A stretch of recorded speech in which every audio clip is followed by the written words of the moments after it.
Right,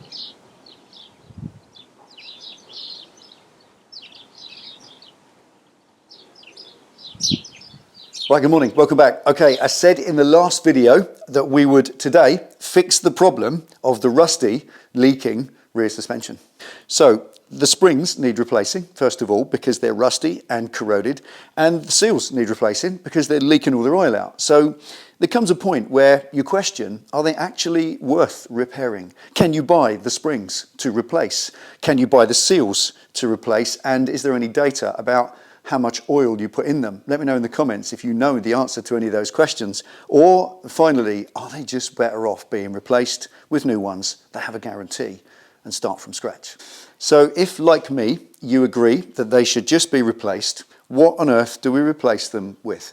Now, I think we all know that these bikes came with Öhlins branded suspension, and not to be confused with the fancy Öhlins that are very expensive. These were factory OEM versions. They were a lower specification. I think it was a brand collaboration between Yamaha and Öhlins to put some high-end names on their bikes. But to try and find a pair of those original low-spec OEM XJR shocks, I think you'd struggle. And even if you found them, I think they'd be expensive because they're OEM, certainly if they were new.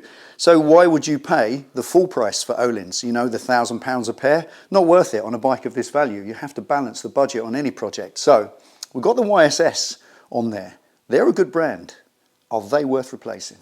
Now these YSS, made in the Far East, but a well-respected brand, good quality. I've had them on several project bikes and not a single complaint. So before I go any further, I had a look and find out what they might cost. And actually they're not that cheap, even though these particular ones are quite basic, bottom of the range, the RE302.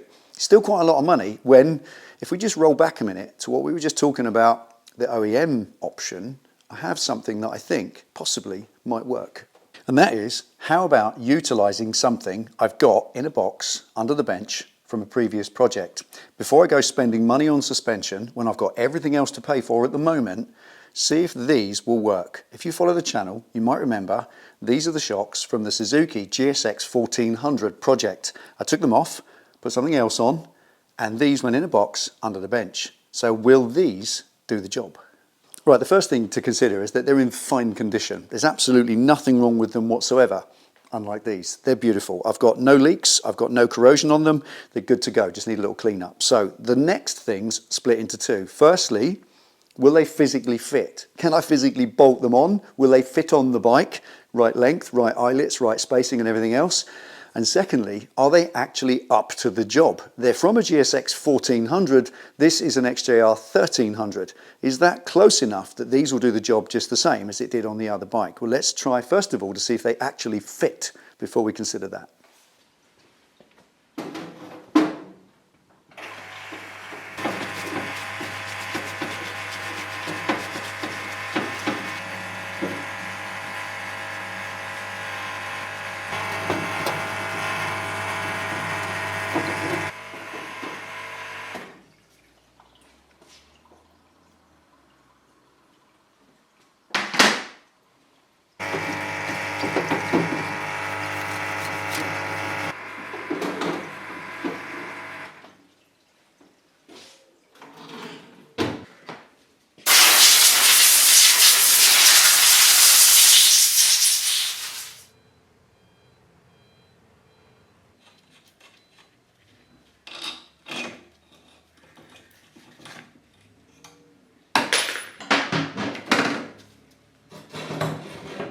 Right, first thing to check, obviously, are they the same length?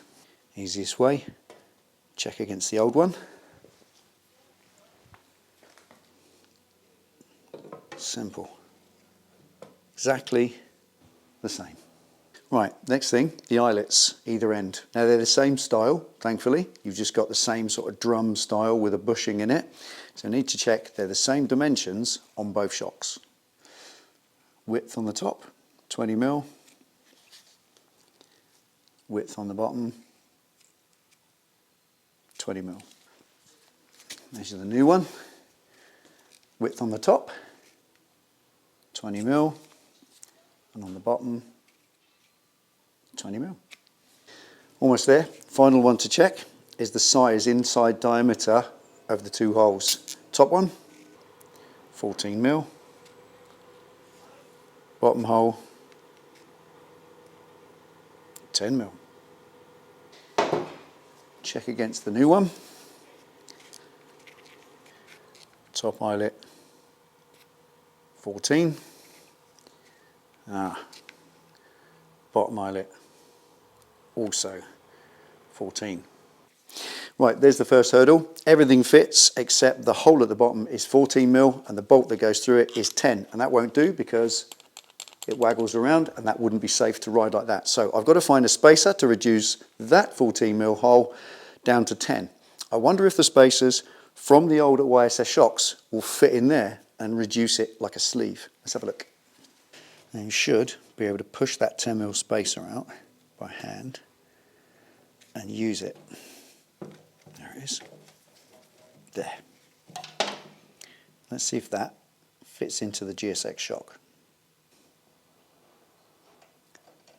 No, sadly not. Right, sadly, the outside diameter of that tube is 16 mil. Now that won't press into a 14, even with a 100-ton press, it's not going to work. So I need to get a spacer that's 10 mil inside and 14 mil outside. That's pretty universal. I've been dealing with this sort of thing for a lifetime. I never throw anything away. So let's see if I've got a couple knocking about.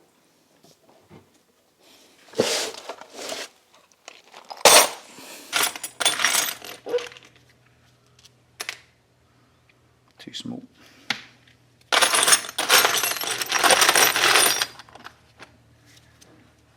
All right.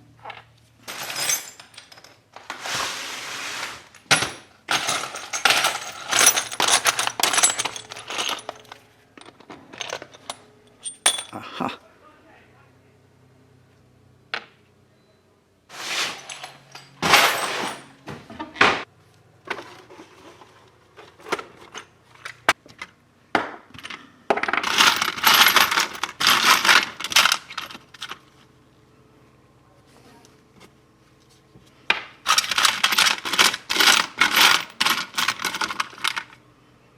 Mm-hmm.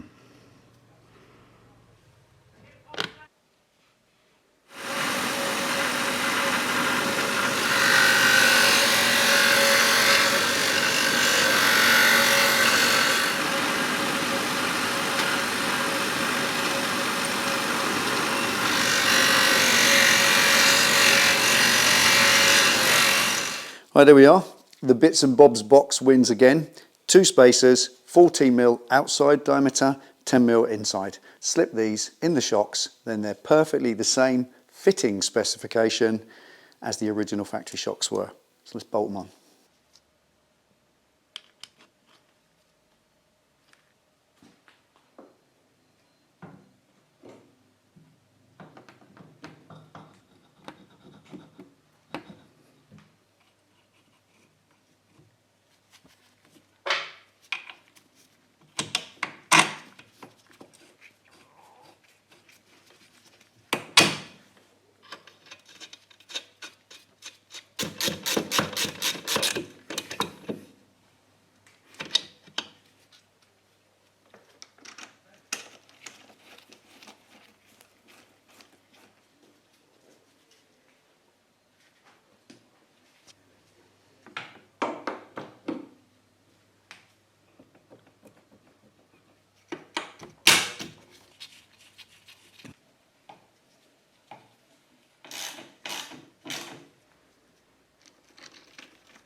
Right, now the final thing is just a consideration. Are these up to the job? Will they be the suspension on the XJR, and are they safe? Obviously. Well, yes, I believe they are. They're from a GSX 1400.